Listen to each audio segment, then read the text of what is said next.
communion divine, quelle bénédiction, communion, Jésus de mon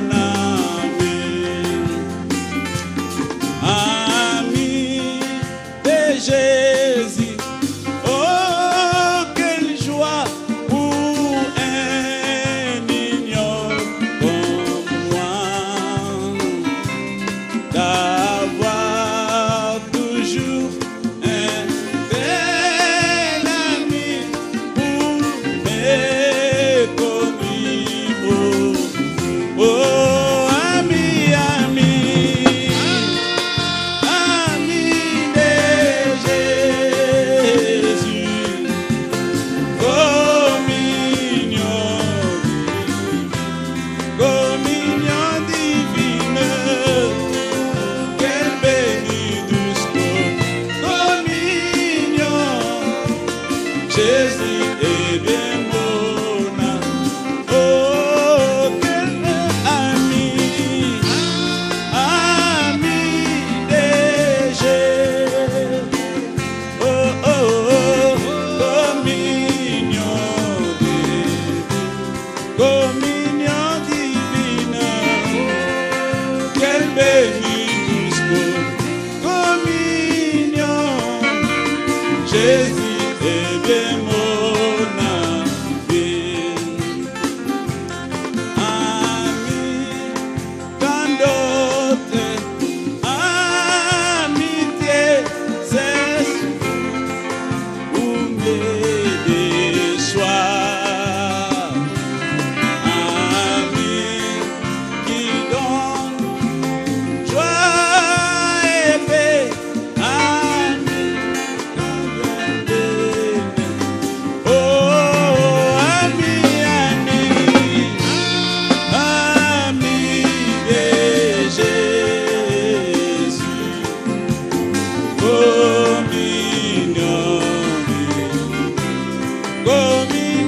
divine, oh, quelle bénédiction, communion, Jésus de oh, ami, ami, ami de Jésus, communion divine, oh, quelle bénédiction, communion, Jésus est bien mon ami. Jésus m'aime, il m'aime, il m'aime, il est mort pour moi. Et Jésus m'aime, il m'aime, il m'aime, il est mort pour moi. Jésus m'aime, Jésus m'aime, il m'aime, il m'aime, il est mort pour moi. Jésus m'aime, Jésus m'aime, il m'aime, il m'aime, il est mort pour moi. Jésus m'aime, Jésus m'aime, il m'aime, il m'aime, il est mort pour moi. Jésus m'aime, Jésus m'aime,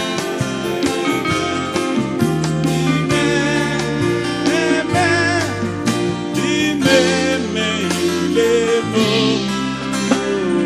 moi.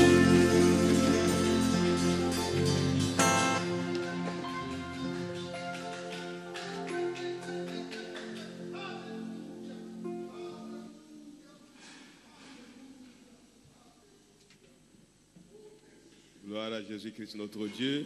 Je vous salue tous au nom du Seigneur Jésus-Christ. Êtes-vous heureux ce soir? Vous êtes dans la joie d'entendre la parole de Dieu?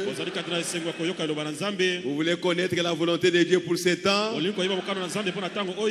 Alors que Dieu vous bénisse richement. Nous allons nous lever pour lire la parole de Dieu.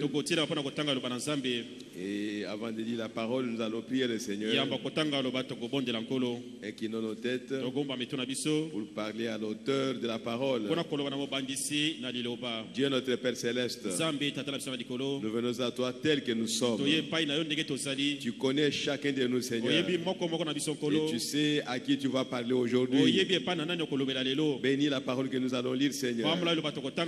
Ouais, chacun de nous, Père, dispose le cœur de chacun pour qu'il n'y ait personne, oh Dieu, qui sort de cet endroit sans avoir reçu quelque chose pour son édification, Seigneur. Ôte l'homme du chemin et viens nous parler, Père. Nous te le demandons aussi au nom du Seigneur Jésus-Christ. Amen. Prenons Éphésiens chapitre 2. Nous lisons le verset 20 à 21. Et après, nous irons dans 1 Pierre chapitre 2, verset 4 à 7. Nous commençons avec Éphésiens 2, verset 20 à 21. Vous avez été édifiés sur le fondement des apôtres et des prophètes. Jésus-Christ lui-même étant la pierre angulaire.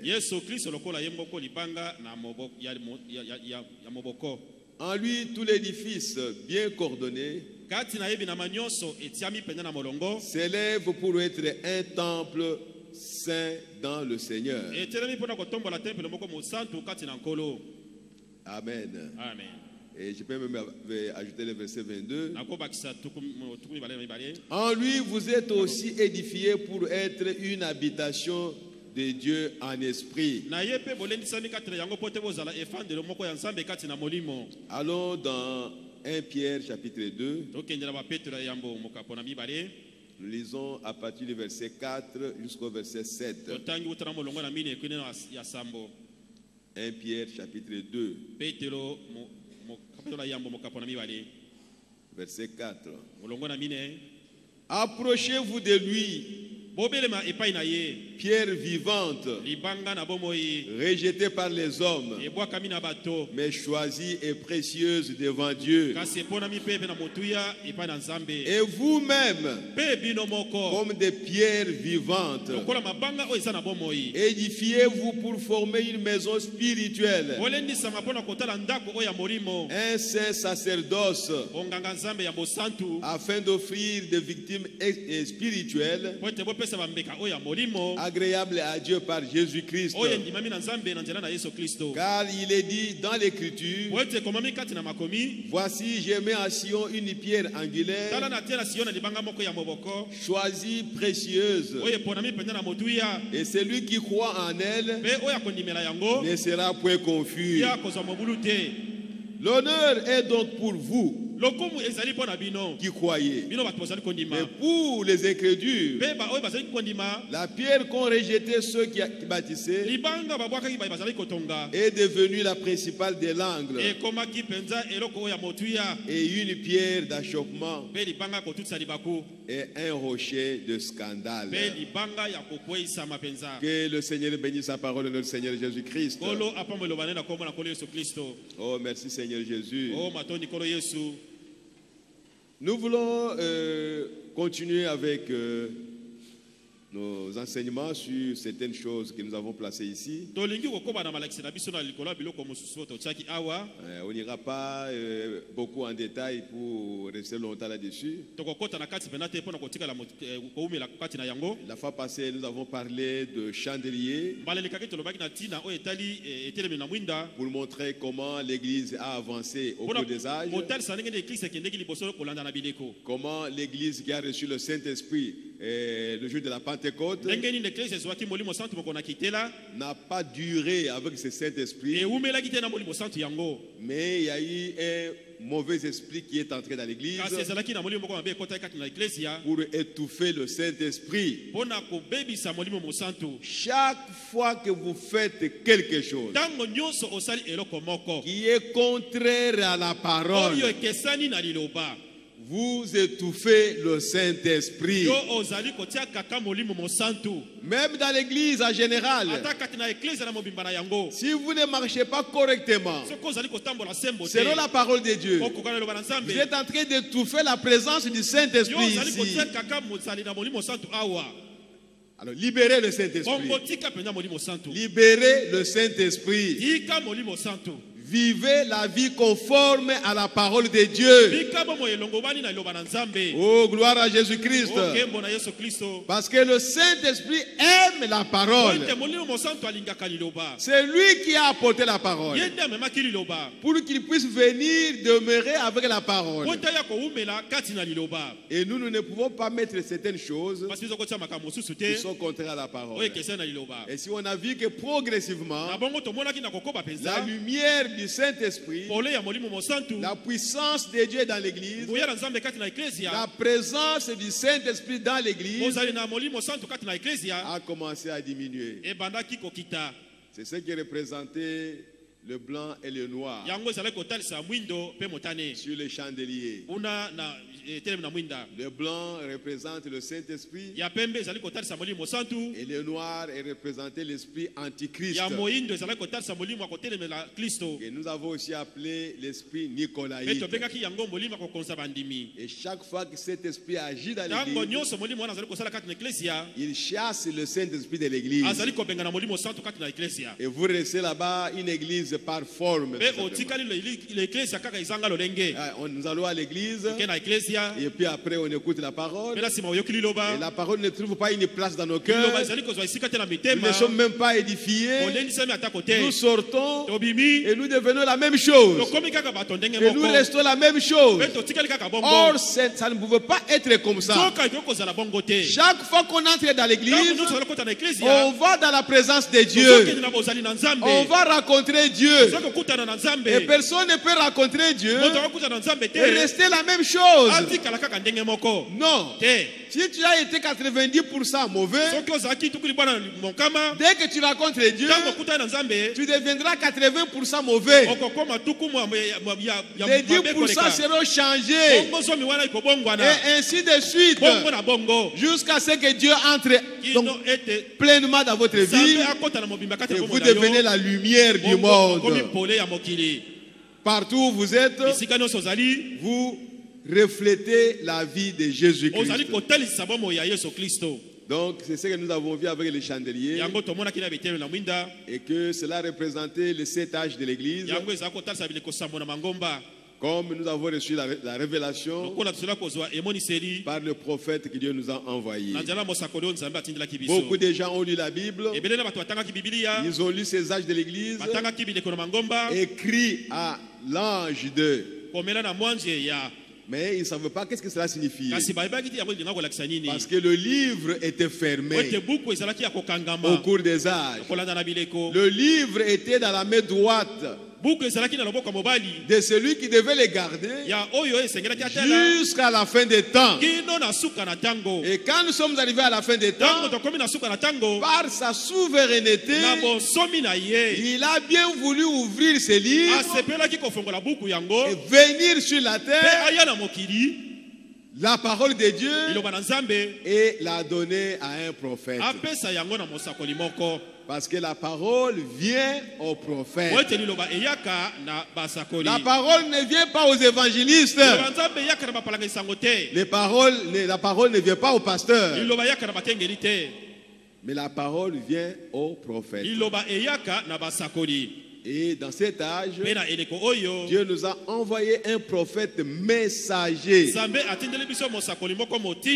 Pas seulement un prophète. Il y a aussi des prophètes d'Éphésiens 4. Mais ici, il s'agit d'un prophète majeur dans un âge qui vient avec un message, qui vient avec la volonté de Dieu pour cet âge. Dans chaque âge, Dieu a une volonté qu'il a gardée cachée pour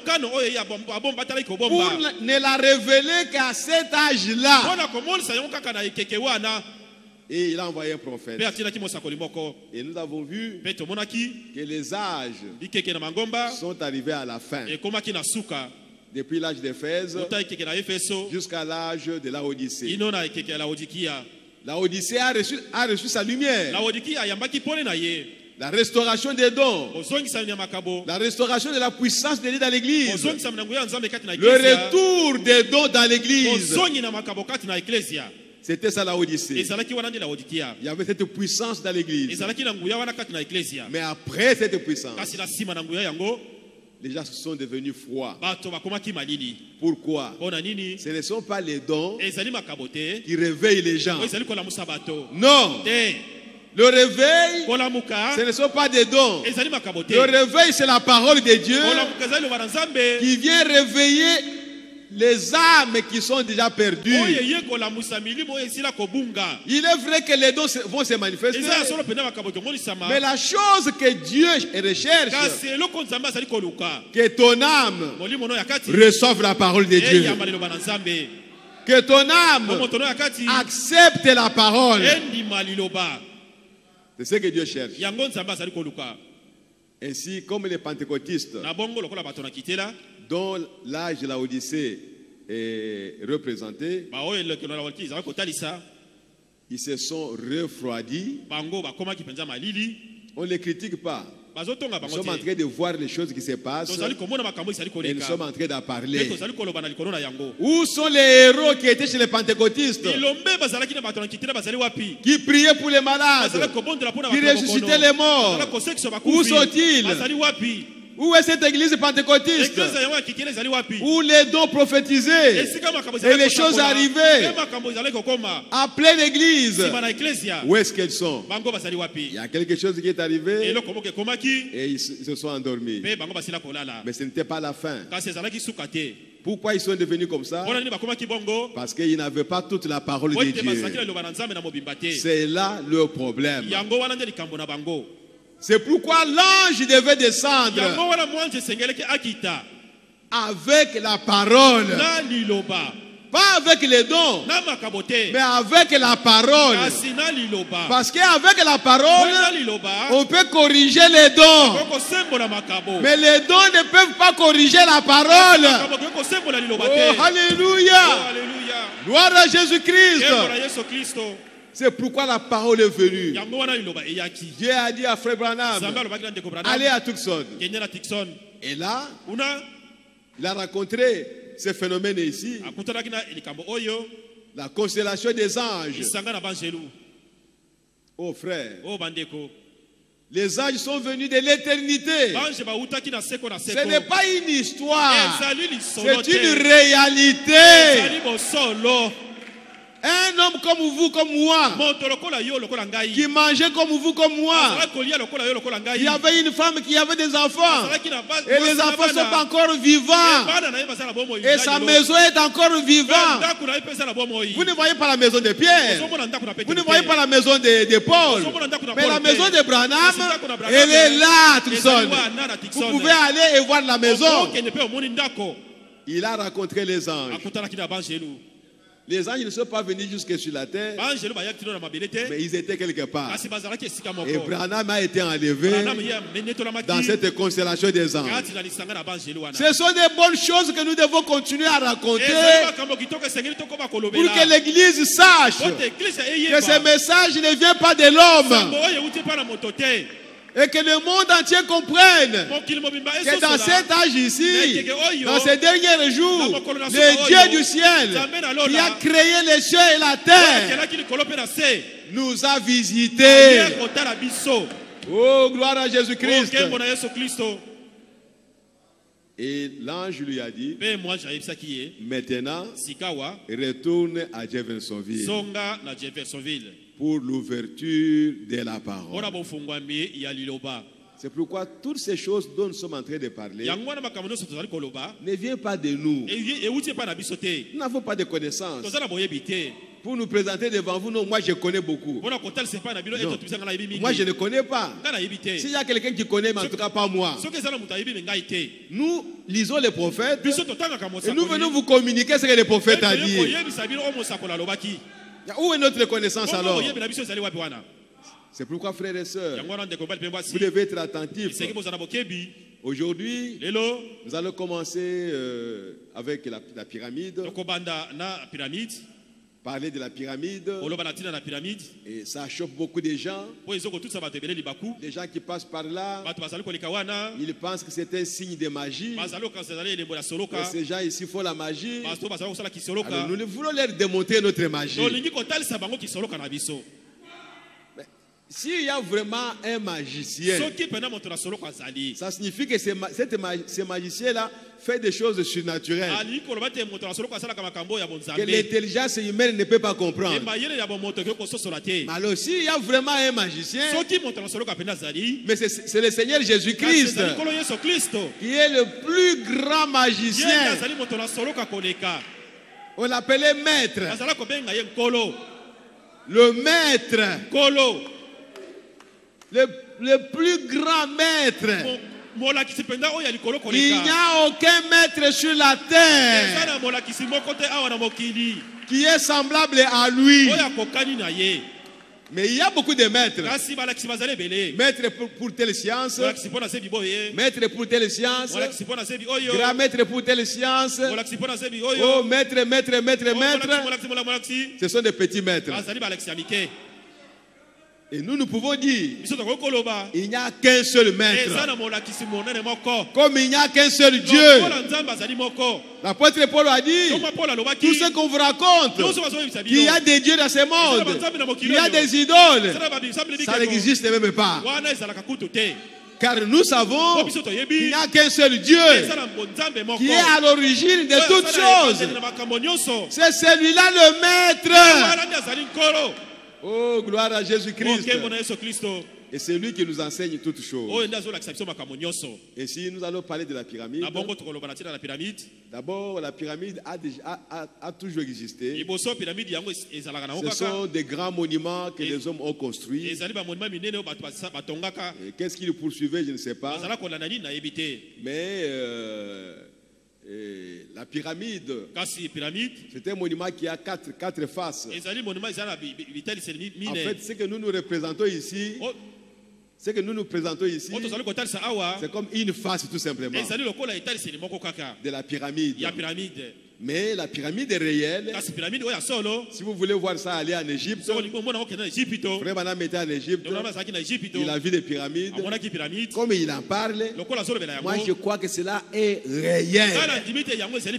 Je n'ai même pas besoin d'aller en Égypte pour que je puisse croire. Parce que je crois à ce que William Branham me dit. Alléluia. Il ne peut pas mentir. Ce qu'il a vu, c'est ce qu'il nous raconte. Oh, gloire à Jésus-Christ. Nous verrons ça le dimanche. Quand vous avez le billet d'$1, il y a aussi une pyramide là-bas. La plupart des pyramides qu'on a, quand il n'y a pas les capuchons, ce sont les pyramides en forme de triangle isocèle. Ça dit vous avez ce côté égal à ce côté ici. Et plus la base. Mais notre pyramide à nous, que nous appelons la pyramide selon la parole, la pyramide sculpturelle, Cette pyramide a la forme d'un triangle équilatéral. C'est-à-dire tous les trois côtés sont égaux. La pyramide que vous voyez devant la face, quand vous vous placez comme ceci, vous faites comme ceci, ce sera la même chose. C'est bien mesuré. Et quand vous coupez ça, la partie qui reste là-bas, c'est toujours un triangle équilatéral. Tu peux couper ça n'importe où. Vous aurez toujours le triangle équilatéral. Et notre prophète a reçu la révélation que cette pyramide représentait quelque chose dans le programme de Dieu. Et il nous révèle qu'il y avait une grande pyramide que Enoch avait préparée, avait formée avant le déluge. Et cette pyramide reste. Et il montre que cette pyramide-là n'a pas de capuchon. Il n'y a rien. Tout le monde voyait ça, mais tout le monde ne comprenait pas. Mais c'est à la fin des temps ici que Dieu révèle à Frère Branham qu'en Orient, la pyramide ne devait pas avoir la tête ou le capuchon. Pourquoi? Parce que la tête a été rejetée. Et cette tête, c'est Jésus-Christ. Quand il est venu en Orient, on l'a rejeté. C'est pourquoi cette pyramide-là ne pouvait pas avoir le capuchon. Mais à la fin des temps, Christ reviendra dans son église. Alors la dernière pyramide qu'on aura ici, une pyramide spirituelle, aura une tête. C'est pourquoi vous voyez les capuchons au-dessus que nous appelons la pierre fêtière.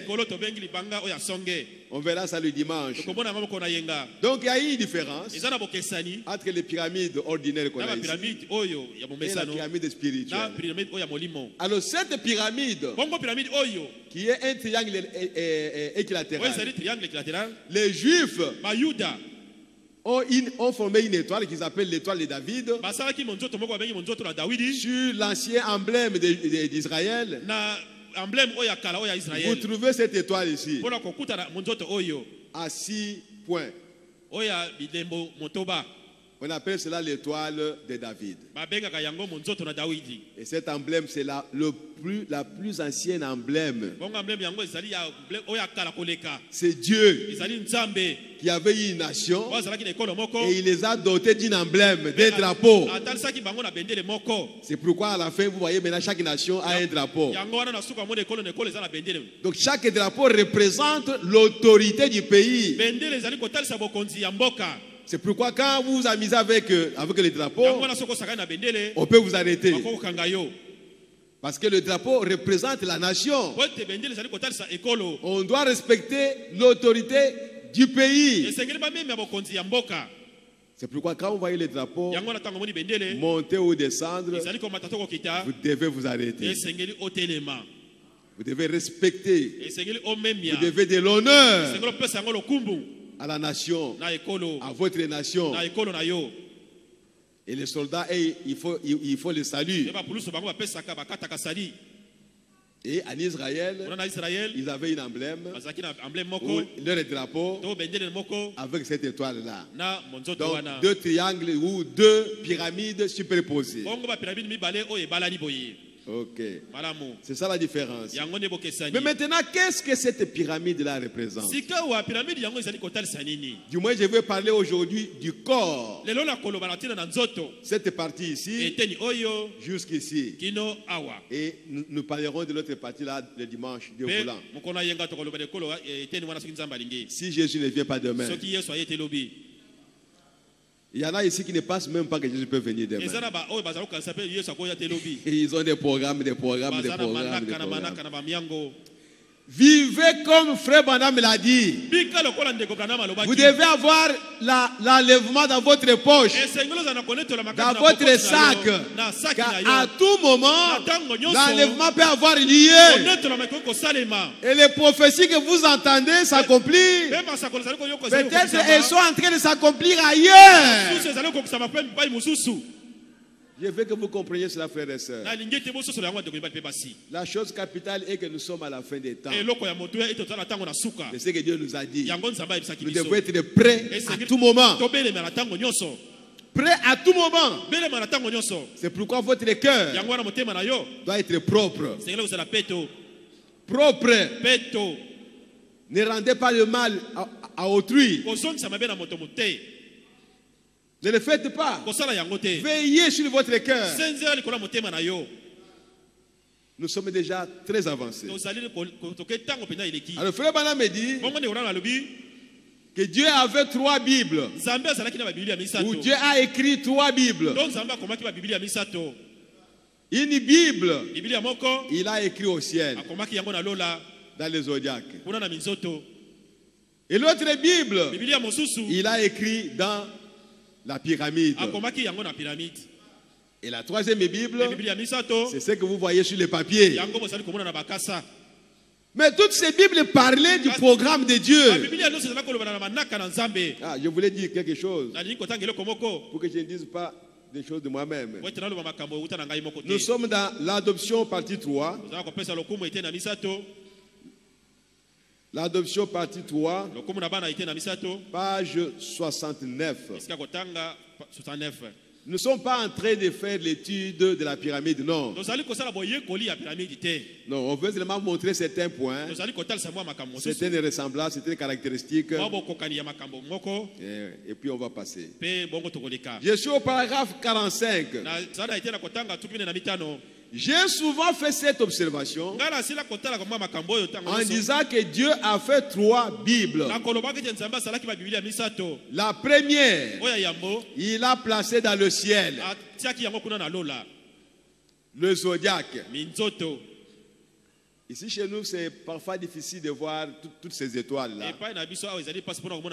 Mais ceux qui sont en Europe, vers le nord, ils peuvent voir clairement beaucoup d'étoiles. Il dit la première, il a placé dans le ciel le zodiaque. Avez-vous déjà vu le zodiaque? Qui a déjà vu le zodiaque ici? Vous voyez? Mais ça se trouve au ciel. Ce sont les étoiles. On les observe avec les observatoires. Il dit ceci. Quel est le premier signe du zodiaque? C'est la Vierge. Quand vous voyez parfois dans le dictionnaire, cherchez le zodiaque, on vous montre que tous les signes qui sont là-bas. Et les magiciens prennent ces signes-là, ils en font ce qu'ils veulent. Mais nous savons que la Vierge signifie que Christ, quand il est venu sur la terre, il est venu par une Vierge. C'est pour cela que Dieu a mis cela comme signe, ou premier signe, dans cette constellation-là. Ce n'est pas la magie. Oh, merci Seigneur. Quel est le dernier signe du zodiaque? Le lion. Donc, cette constellation des étoiles-là, qu'on appelle le zodiaque, il y a beaucoup de signes. Le premier signe, c'est une vierge. Et le dernier signe, c'est le lion. Ça montre que Jésus-Christ, quand il est venu sur la terre, pour la première fois, il est venu par une vierge. Et quand il viendra la deuxième fois sur la terre, il viendra comme un lion, le lion de la tribu de Juda. Et cela clôture le programme de Dieu. Donc la première Bible, Dieu l'a placée dans le ciel. La première fois qu'il est venu, c'est à la Vierge. La deuxième fois qu'il vient, c'est à tant que le lion de la tribu de Juda. Voyez? Il a fait la suivante. La Bible suivante. Dans la pyramide. À l'époque d'Enoch. Quand ils ont fait la pyramide, il les mesure. Je ne les comprends pas. Mais les guerres. Donc quand vous entrez dans cette pyramide-là, donc, eux qui ont fait ça, ils ont déterminé les espaces entre les différentes guerres qui viendront. Et ils ont parlé par les signes qui étaient là-bas de tous les événements qui viendront jusqu'à l'enlèvement de l'église. Mais quelle intelligence! Enoch était un homme intelligent. Il était un prophète. Dieu lui a révélé son plan. Et il a écrit cela dans la pyramide. C'est pourquoi on appelle cela la pyramide d'Enoch. Oh, que Dieu soit loué.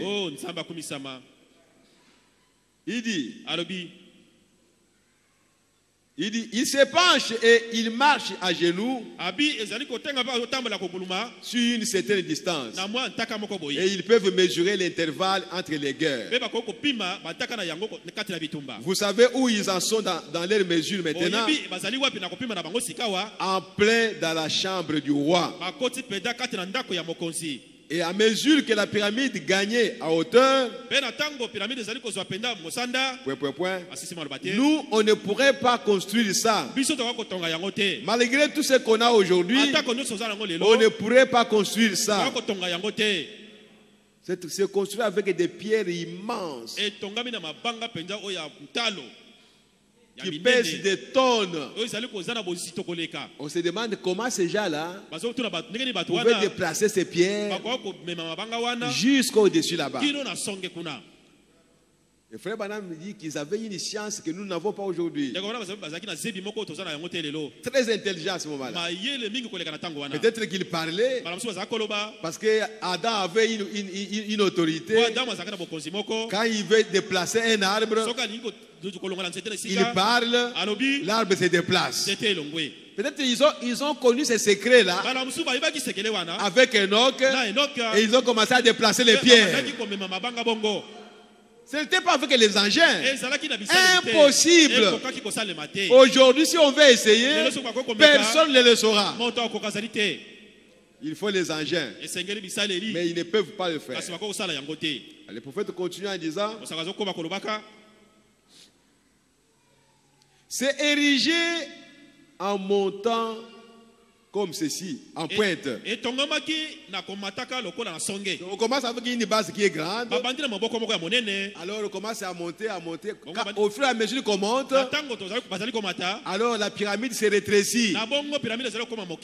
C'était ça la forme de la pyramide. La pierre de fête, on ne l'a jamais trouvée. Ils n'ont jamais posé des pierres au sommet de la pyramide. Je ne sais pas si vous êtes au courant ou pas. Mais la grande pyramide d'Égypte, elle n'a jamais eu de pierre à son sommet. Pourquoi? La pierre de fête a été rejetée. Christ, la pierre principale, vous voyez, il a été rejeté. Mais à mesure que nous croissons, maintenant, on revient maintenant dans l'histoire, dans notre histoire ici. Peut-être on verra ça. Quand l'église a commencé à marcher, c'est que le corps de la pyramide, non seulement cela nous donne l'histoire de la Bible, mais cela représente aussi la marche de l'église, la progression de l'église. Comment l'église a commencé depuis la Pentecôte jusqu'à nos jours. Qu'est-ce qui est arrivé? La parole de Dieu a été prêchée depuis le commencement. Et les gens ont commencé à entrer dans le royaume de Dieu. Et Frère Branham nous montre que selon la forme de la pyramide, les gens qui sont entrés dans le royaume de Dieu au commencement du temps des apôtres, ils étaient plus nombreux. À tel point que la première prédication de Pierre, une prédication de 15 minutes, ça a amené environ 5000 âmes à Christ. Le Saint-Esprit était en mouvement. Il était présent. Il a ramené beaucoup de gens à Christ. Mais quand ces mauvais esprits-là a commencé à entrer dans l'église, le nombre de gens qui entrent dans l'église a commencé à diminuer. C'est cette forme-là que vous voyez. Ça a commencé grand au commencement et ça commence à se rétrécir. C'est pour dire que dans notre âge, l'âge de la Odyssée, il y aura très peu de gens qui vont entrer dans le royaume de Dieu.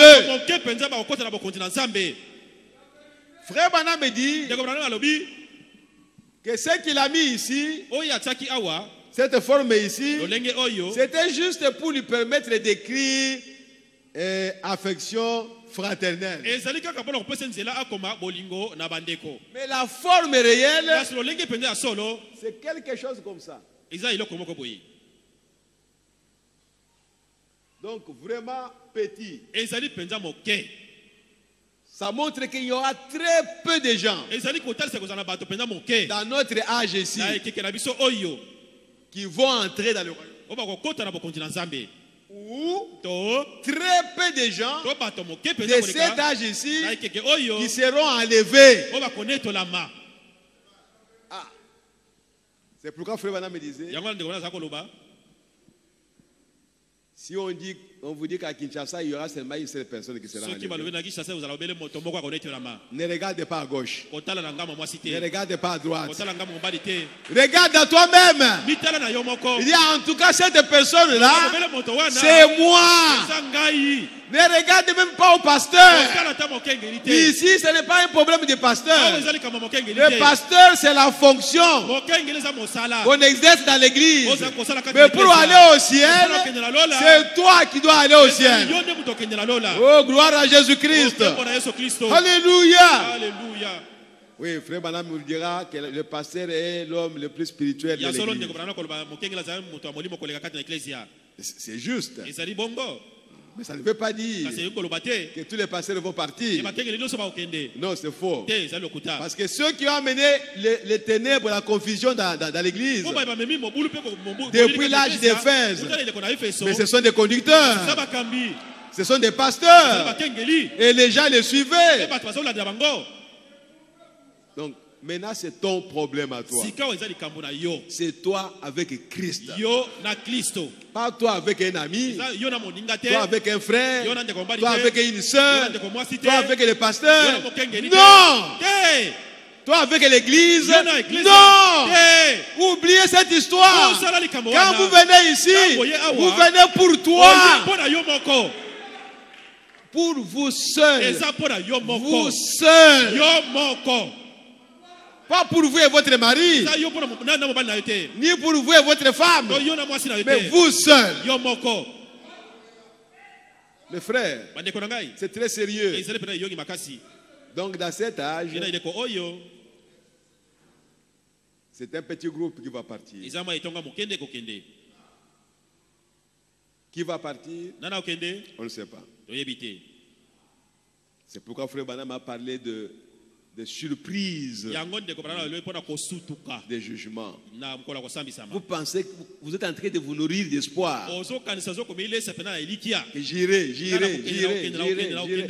Et après, vous entendrez la voix que l'enlèvement a déjà eu lieu. Oh, comment? On nous avait dit, avant que l'enlèvement ait lieu, le conseil œcuménique va exercer une pression. Mais il a déjà exercé. Allez en Belgique. Vous ne pouvez pas avoir un endroit comme ça. Construire un endroit comme pour l'église. Sans l'accord du conseil œcuménique. Sans que vous soyez membre du conseil œcuménique. Vous ne le pouvez pas. Vous ne le pouvez pas. Au Gabon, tout près ici. Vous ne pouvez pas entrer au Gabon comme pasteur, comme prédicateur, sans accord du conseil œcuménique.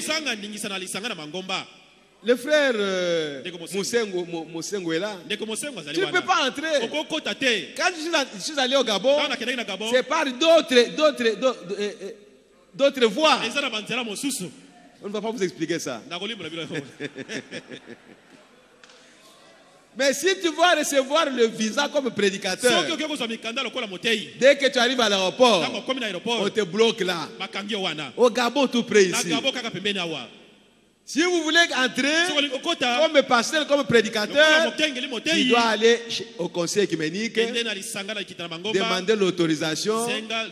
Maintenant, vous allez avec l'autorisation au gouvernement, on met les cachets, et puis après, vous allez entrer. Donc, le conseil œcuménique est déjà en train d'exercer son pouvoir. Vous risquez d'être distrait, comme s'il faut le voir ici. Peut-être que notre pays a une chance. Parce que le conseil œcuménique est dans notre pays. Ils sont là, ils m'écoutent. Mais ils n'ont pas encore eu ce pouvoir. Vous voyez, frères et sœurs. Donc, nous devons profiter de ce temps. Parce que bientôt, les ténèbres vont venir. Frère Banam nous a dit ça. Qu'un de ces jours, vous viendrez ici, vous trouvez là-bas scellé, fermé, avec les clés. On arrache toutes les clés que vous avez ici. Ils mettent les clés là-bas et ils ferment. Et il a dit que dès que vous voyez ça, commencez à jubiler. Ne forcez pas les portes. Commencez à danser. Que bientôt c'est le départ.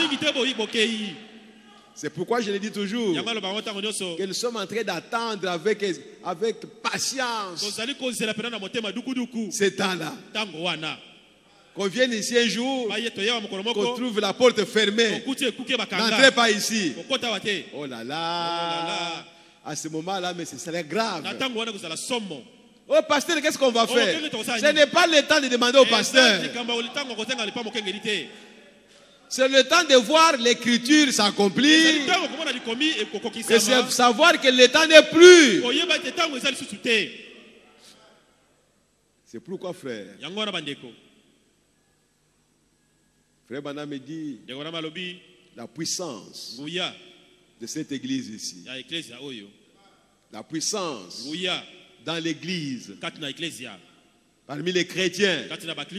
C'est cette puissance qui va provoquer la résurrection des morts. Nous voulons partir. Mais avant de partir, il faut que les morts en Christ ressuscitent premièrement. Mais ils ne vont pas ressusciter sans que vous manifestiez quelque chose. Mais frère, on nous a tout dit. Pourquoi nous ne cherchons pas Dieu? Pour que cette puissance vienne dans l'église. Ok, je vais lire quelque chose. Donc, la pyramide là représente la marche de l'église. Il dit au paragraphe 48, il dit ceci: mais à mesure que nous croissons, à partir de l'âge luthérien, de l'âge baptiste, de l'âge méthodiste, de l'âge pentecôtiste, nous voilà maintenant arrivés à la pierre des fêtes. Frère Banam, quand vous le suivez, il parle souvent de l'âge de Sardes. À partir d'ici. Pourquoi? Parce qu'à partir d'ici, dans ces âges ici, la parole de Dieu, en tant que sémence, était sur la terre. Il n'y en avait pas au-dessus ici. C'était sous la terre. Et avec Luther, la semence a commencé à germer. Dans l'âge de Sardes. Alors l'église a commencé à ressortir. Et à croître. Donc les gens qui ont reçu la parole au temps de Luther, ils sont plus nombreux que les gens qui ont reçu la parole aujourd'hui. Mais la lumière de la parole au temps de Luther était très faible. Et son message était: le juste vivra par la foi. Dès que vous croyez ça, vous serez enlevé. Même si vous êtes en train de fumer, vous serez enlevé. Parce que la lumière qu'ils avaient, c'était cette lumière-là. Même si vous êtes baptisé comme un bébé, vous serez enlevé. Mais aujourd'hui, si vous le faites, vous ne serez pas enlevé. Parce que nous avons la plus grande lumière qui n'a jamais existé sur la terre depuis Enoch.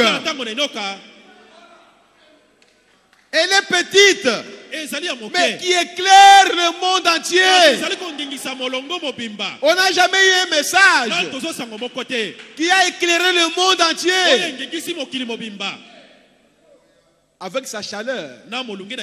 Les autres messages, comme les messages du temps de Wesley, c'est venu ici déjà périmé. Périmé. Pas avec la chaleur que cela avait au temps de Wesley. Mais le message prêché par William Marion Branham, il a sa chaleur jusqu'à aujourd'hui et à travers le monde. Et ce message, c'est un réveil qui ne s'éteindra jamais. Oh frère, nous allons faire des réunions de réveil. C'est bien. Mais moi je suis dans le réveil. Si toi tu vois que tu es déjà refroidi, va faire les réunions de réveil.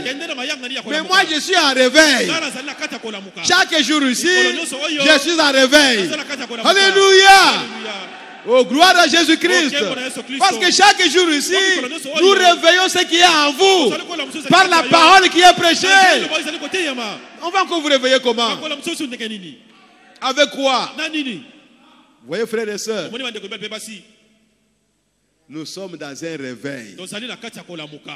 Frère Branham disait que ce réveil a déjà fait 15 ans. Aucune organisation. Alors que selon la loi des réveils, quand un réveil sort, quand il fait 3 ans, c'est terminé. Mais du vivant de Frère Branham, ce réveil avait fait jusqu'à 15 ans. Et il a laissé ça jusqu'à aujourd'hui. Parce que c'est le dernier réveil. Il doit continuer jusqu'à dans l'enlèvement de l'église. C'est ce réveil ici qui doit exister sur la terre. C'est comme si c'est à nous que Jésus disait: je m'en vais, je reviendrai pour vous prendre. C'est à nous. Parce qu'il doit venir nous trouver sur la terre dans le réveil, avec le plein évangile, croyant toute parole de Dieu. Nous croyons chaque parole. C'est ça le réveil. Nous croyons à chaque parole, chaque iota. Je vous l'avais toujours dit ici. Même si j'ai lu dans la brochure que Frère Branham est le Saint-Esprit, je vais dire Amen. Mais parce que j'ai lu ça dans la brochure, vous allez dire non comment? D'où venez-vous? Qui es-tu pour dire non? Dis Amen à chaque parole de Dieu. C'est Dieu seul qui prend soin de sa parole. Toi ne raisonnes pas avec la parole de Dieu. Voyez frère, c'est cette position-là que nous avons ici. Ne me donnez pas une autre position. Toute autre position, permettez-moi de vous le dire, c'est une position dénominationnelle. On croit à une partie de la parole et à une autre on ne croit pas. On vous présente une parole, vous commencez à hésiter. Non, vous n'êtes pas l'épouse de Jésus-Christ. L'épouse de Jésus, chaque parole qui lui est présentée, il doit dire Amen à cela. Il doit se réjouir. Il doit l'accepter. Il doit la prendre. Car chaque parole qui est sortie de la bouche de Dieu est la vérité. Oh, frères et sœurs, que Dieu nous aide pour comprendre ces choses.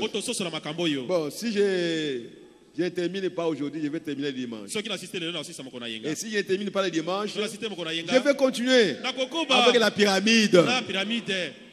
Parce qu'il faut que les gens sachent que le Dieu que nous croyons est un vrai Dieu. Vous voyez? Frère Branham me dit, il dit, n'avez-vous pas lu dans l'écriture que la pierre a été rejetée? Évidemment, nous le comprenons bien. Là, il était question du temple de Salomon. Mais la pierre qui a été rejetée est devenue la principale des langues.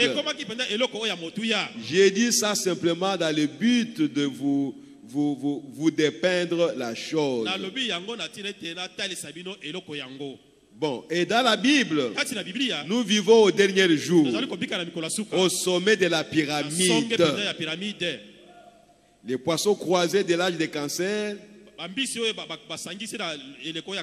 dans les zodiaques, au temps de la venue du lion, de la pierre de fête, et au jour des manifestations des fils de Dieu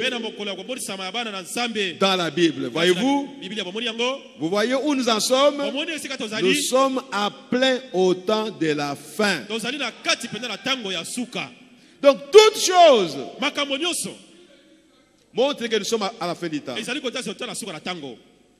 Nous n'irons pas plus loin que ça. Oh frères et sœurs, je vais dire quelque chose dans la stature d'un homme parfait. Je suis à la page 49.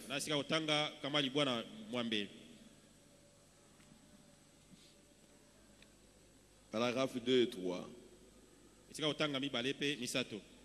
Vous vous rappelez de l'arbre épouse? Frère Branham a prêché une prédication qu'il a intitulée Restitution de l'arbre de l'épouse. Quand nous allons terminer avec ces choses, nous allons entrer dans tout cela. Toutes les écritures qui sont les promesses pour notre temps. Vous verrez que le tout s'enchaîne. Le tout s'enchaîne. Oh, nous avons eu un prophète aujourd'hui. Il dit, vous vous rappelez du sermon sur l'arbre épouse? Ils l'ont dévoré jusqu'à sa base. Mais il a émondé. Il avait des branches dénominationnelles. Il les a émondées. On les a coupés. Et ils ont commencé une autre église. Des branches dénominationnelles. Il les a émondées. Mais le cœur de cet arbre a continué à grandir. Au temps du soir, la lumière paraîtra. Voyez-vous? C'est alors que vient Christ, le Saint-Esprit. Jésus descend et s'installe à la tête de l'église. Et alors, il ressuscitera cette église qui est son propre corps. Là-dedans se trouve le corps. Et la manière dont Dieu s'attend à ce que nous croissions en tant qu'individus. C'est la même manière dont il a fait entrer son église pour qu'elle croisse. Donc, de la même manière que l'église a commencé à croître depuis l'âge d'Éphèse jusqu'à notre âge, c'est de la même manière que Dieu est en train de faire croître les individus. C'est pourquoi il est écrit: faites tous vos efforts pour ajouter à la foi la vertu. La vertu. Quand vous faites ça, la foi n'en parle même pas. Ce n'est pas votre foi. Tu n'as aucun effort à faire pour avoir la foi. La foi nous a été transmise une fois pour toutes. C'est la foi de Dieu. C'est Dieu qui a donné ça à son église. C'est Dieu qui t'a donné ça comme base. Mais maintenant, faites tous vos efforts pour ajouter à cette foi la vertu. Et après, la connaissance, la tempérance, la patience. Et vous commencez à croître. Vous commencez à devenir de plus en plus spirituel. Vous commencez à devenir de plus en plus adulte dans la vie chrétienne. Vous ne serez pas un bébé. Quand vous aurez toutes ces vertus jusque dans notre âge, alors vous êtes un adulte. Vous êtes un soldat qui peut maintenant combattre contre le diable. Le diable peut venir sous n'importe quelle forme. Vous le verrez. Et vous serez prêt à le combattre. Et vous allez le vaincre. Parce que vous n'êtes pas un recrue. Vous êtes un chrétien adulte. C'est ce que Dieu veut de chacun de ses enfants. C'est ce que Dieu voulait de son église. Quand l'église a commencé avec les luthériens, dans cet âge ici, vous savez, Frère Madame a comparé aussi cela par le développement du grain de blé. C'est la même chose. La feuille commence et vous appelez cela le blé. Mais en fait, ce n'est pas le blé. Parce que le blé qui est tombé à terre, ce n'est pas ce que vous êtes en train de voir. Mais il faut que ça croisse. Jusqu'à ce que, à la phase finale, vous aurez le blé ou le maïs qui était tombé à terre. Et c'est exactement comme ça qu'un chrétien qui croit à la parole, qui est justifié, doit grandir. C'est pourquoi nous nous étonnons de voir que les gens croient en Jésus-Christ, mais ils ne grandissent pas. Donc vous marchez contrairement aux lois de Dieu. La loi de Dieu, dès que vous vous repentez correctement, comme l'apôtre Paul l'a dit le jour de la Pentecôte, que repentez-vous. Dès que vous vous repentez de cette façon-là, vous faites un pas. Vous n'allez plus rentrer. C'est comme un enfant qui est né. Il ne va plus rentrer dans le sein de sa maman.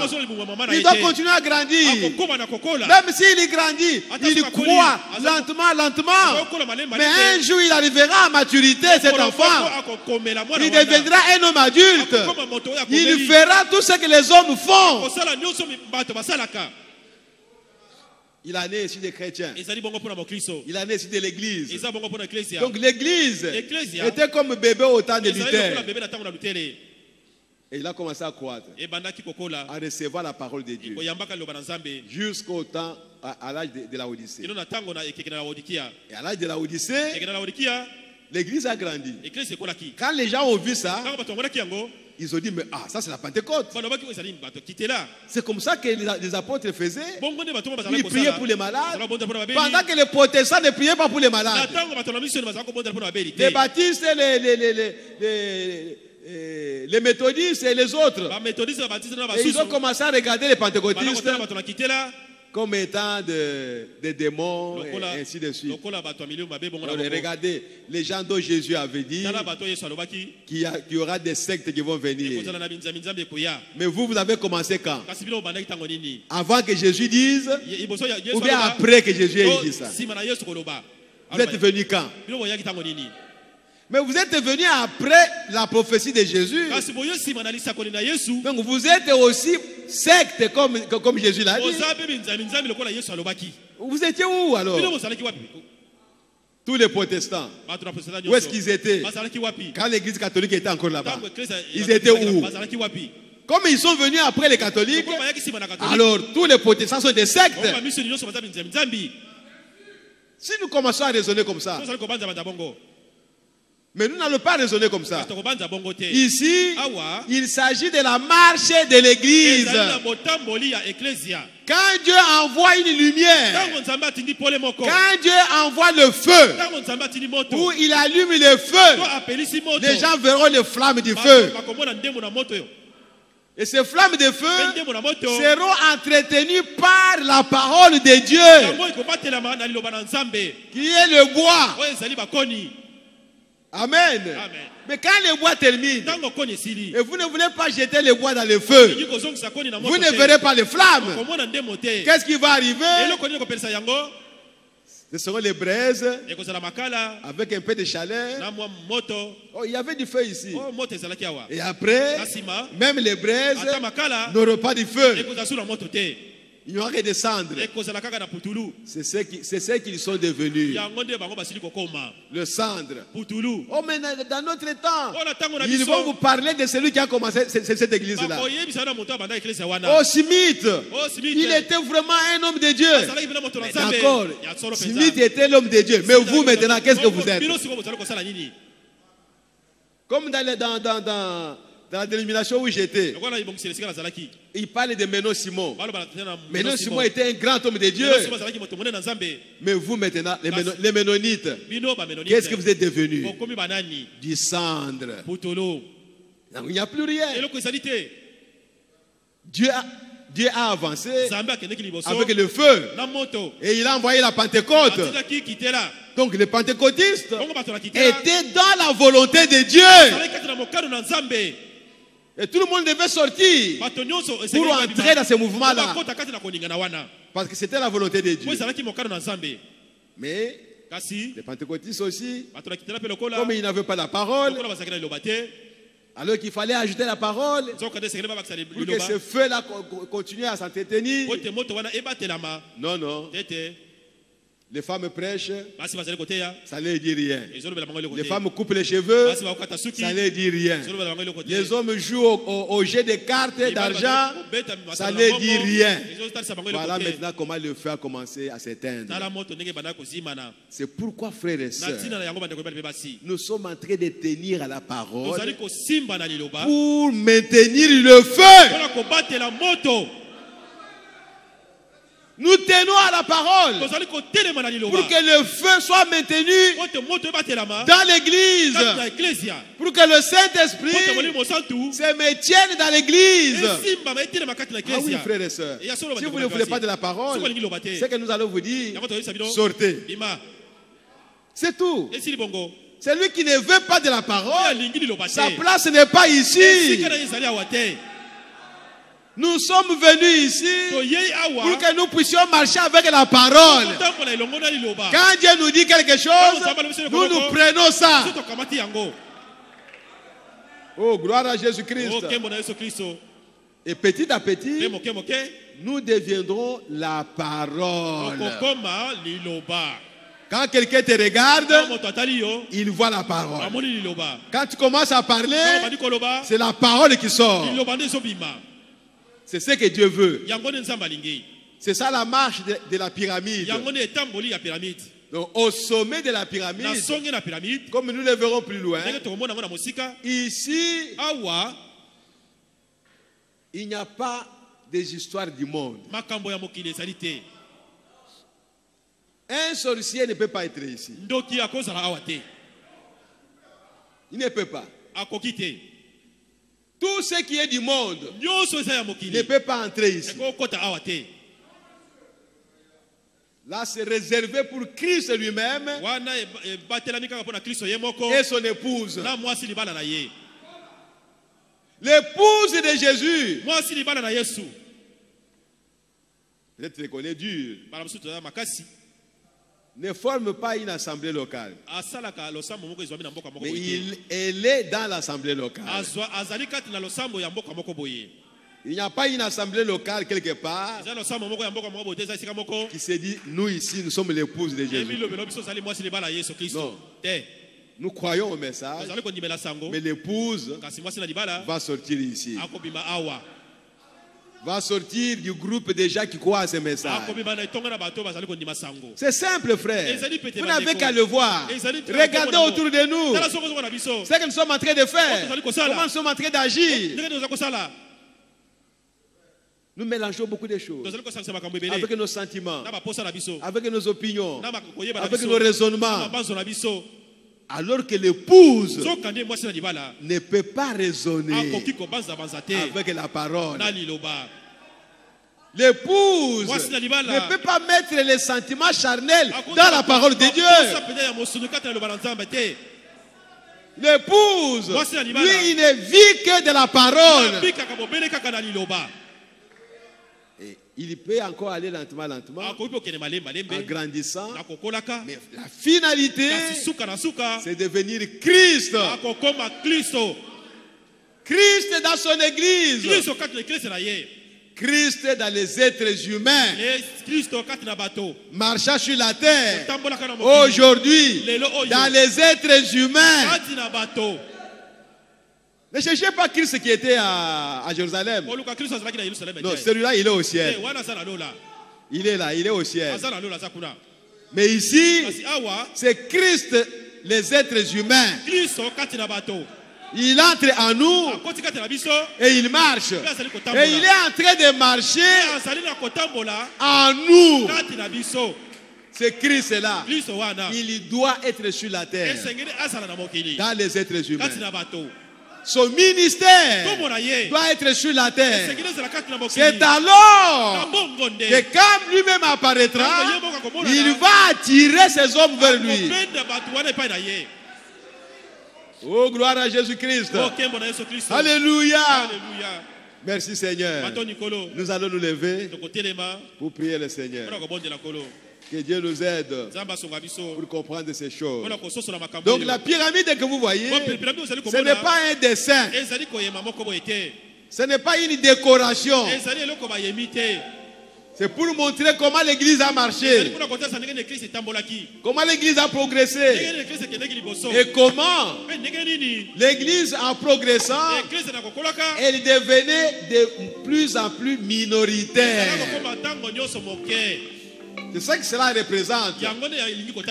Ce n'est pas une décoration. Non, non, non, non. Ceux qui ne comprennent pas, on a bien décoré cette maison. Non, pour nous, ce n'est pas une décoration. C'est un langage. Nous sommes en train de parler par ce que nous avons placé sur la face là-bas. Oh, gloire à Jésus-Christ. Voyez comment toutes les prophéties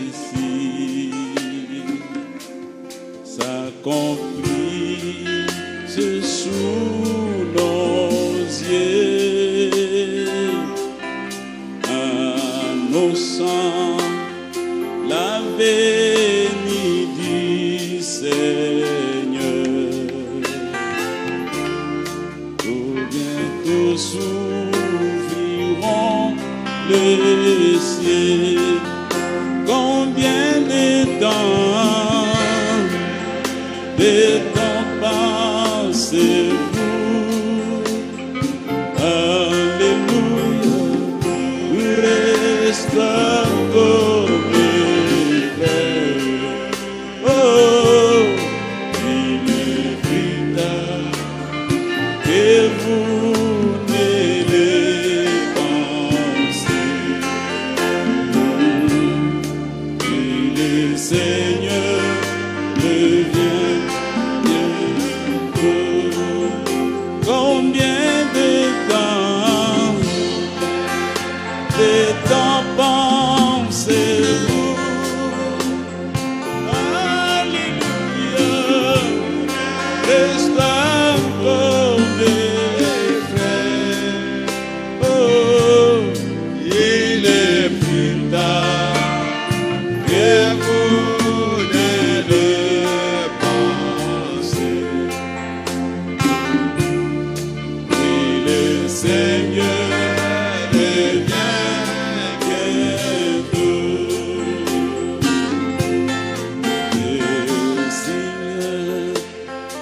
déployé dans le ciel,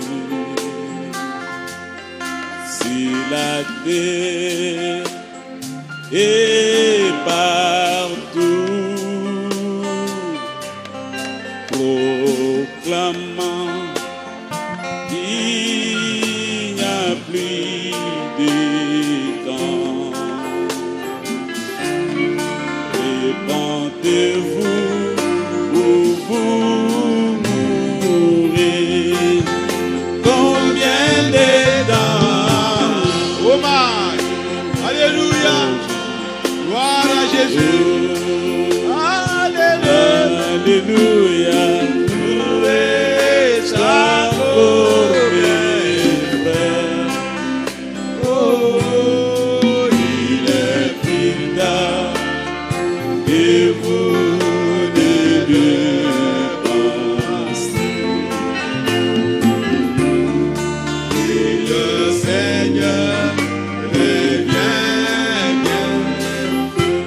Le Seigneur, dites quelque chose au Seigneur.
le plus tard que vous ne le pensez. Oui, le Seigneur revient bientôt. Combien de temps pensez-vous? Alléluia.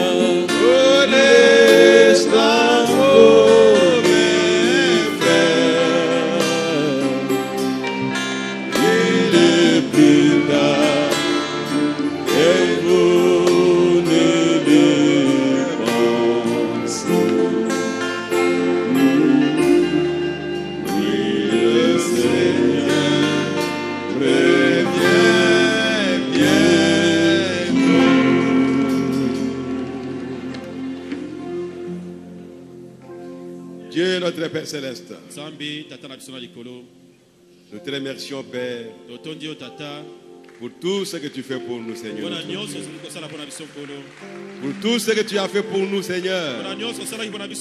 Dans cette église, nous avons vu ta main puissante, Seigneur, travailler avec nous depuis les débuts jusqu'à ce jour. Que ton nom soit béni, que ton nom soit glorifié à jamais. Père bien-aimé, avec tout ce que tu as fait pour nous, Seigneur, comment, oh bien-aimé Père, nous pourrions encore rester sur cette terre ici. Aide chacun de nous, Seigneur, à s'examiner, à se regarder à la lumière de la parole, afin que chacun mette sa vie en ordre. Oh Père bien-aimé, assistez-nous, Seigneur. Assistez-nous, Seigneur. Le diable, il vient avec beaucoup de distractions. Mais aide-nous, Seigneur, à être capable de repousser ces distractions loin de nous, Seigneur, afin que la parole de Dieu puisse prendre place dans nos vies. Oh, merci Père. Nous avons confiance en toi. Et l'œuvre que tu as commencée à chacun de nous, tu l'achèveras certainement. Père Céleste, il y a beaucoup de tes enfants qui ont des problèmes, qui ont des besoins, qui ont des requêtes. Et même ce frère qui a écrit pour sa soeur, il y a un problème au parquet. Tu es capable, Seigneur, d'intervenir pour qu'il y ait une solution ou une réponse favorable soit arrêté pour elle, Seigneur. Pourquoi pas, Père bien-aimé, qu'elle puisse être acquittée et qu'elle puisse vaincre le diable. Accorde à chacun de tes enfants, Seigneur, ce qu'il désire. Père bien-aimé, nous sommes à la fin des temps. Les temps sont très difficiles. Toi, tu connaissais ces temps, Seigneur. Il n'y a rien, oh Dieu, qui peut te surprendre. Et laisse que tes enfants aussi puissent comprendre cela. Que notre Père connaissait ces temps. Notre Père connaissait tout ce qui peut m'arriver. Et il a autorisé cela. Et il a permis cela. Que son nom soit glorifié. Merci Seigneur notre Dieu. Bénis ton peuple qui est venu nombreux. Et sanctifie-les par la parole que nous avons écoutée, Seigneur notre Dieu. Maintenant que nous allons rentrer, Seigneur, accompagne chacun de nous, Seigneur. Accompagne chacun de tes enfants. Où qu'il soit, Seigneur. Ceux qui nous suivent devant les écrans, bénis-les, Seigneur. S'il y a l'un d'eux qui a un problème, oh Seigneur notre Dieu, donne-lui la solution à son problème, afin qu'il soit dans la paix, Seigneur. Oh Père bien-aimé, aide chacun de nous à demeurer dans la parole et que les paroles de Dieu puissent demeurer en nous, Seigneur. Oh Père, maintenant Seigneur, les paniers vont circuler pour pour compléter le service. Bénis et sanctifie ces paniers, Seigneur. Bénis chaque enfant de Dieu qui mettra quelque chose. Et soutiens chacun de nous, Père bien-aimé. Chacun dans ce qu'il est en train de faire, afin qu'il soit béni, Seigneur notre Dieu. Nous nous recommandons tout soit à toi, aujourd'hui et pour toujours, au nom de Jésus-Christ. Amen. Amen, amen, amen, amen. Remerciement, moi, votre frère, je remercie le Seigneur Jésus-Christ et Dieu de toute grâce de m'avoir épargné dans un accident de circulation mortel pendant que je revenais du service au niveau de la 7e rue. Car deux bus de marque IAS se sont cognés dans une grande vitesse. Je suis sorti sans problème. C'est pourquoi je remercie Dieu. C'est le frère Eddie Kenda. Oui. Le frère Yannick Dilumbu et la sœur Fanny Mavinga vont se marier demain. Si vous êtes là, vous pouvez me voir. Parce que je me suis engagé dans un programme sans savoir qu'il y aura mariage demain. Alors, on va s'arranger comment on va faire. Il n'y a pas de problème sans solution. Donc, voyez-moi après le culte pour que nous puissions en parler. Alors, nous allons chanter. Et quand vous allez sortir, rentrez dans l'appel Seigneur Jésus-Christ. Et par la grâce de Dieu, nous nous reverrons le dimanche. N'oubliez pas ce que nous avons dit. Ne réservez pas de place pour les absents, s'il vous plaît. Les huissiers ont reçu l'ordre de ramasser tout ce qu'ils verront sur les chaises et les envoyer à une destination inconnue. Bon, on va chanter. Sauf si c'est le pasteur qui a autorisé ça.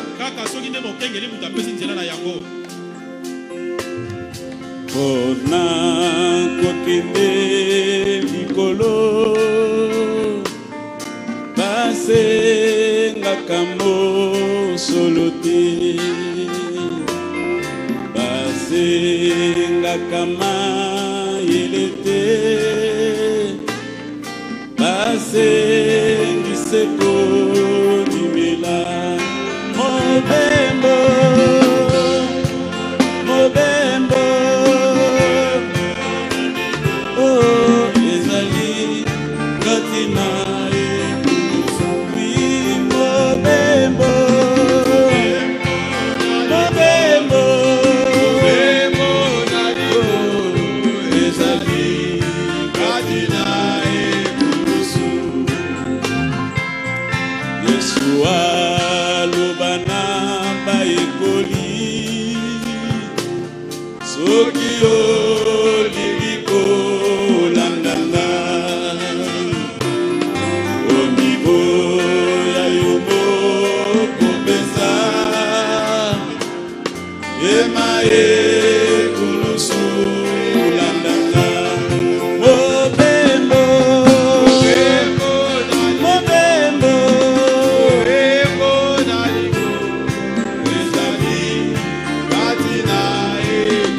akende liboso biso tolanda na sima akende kobongisa esika biso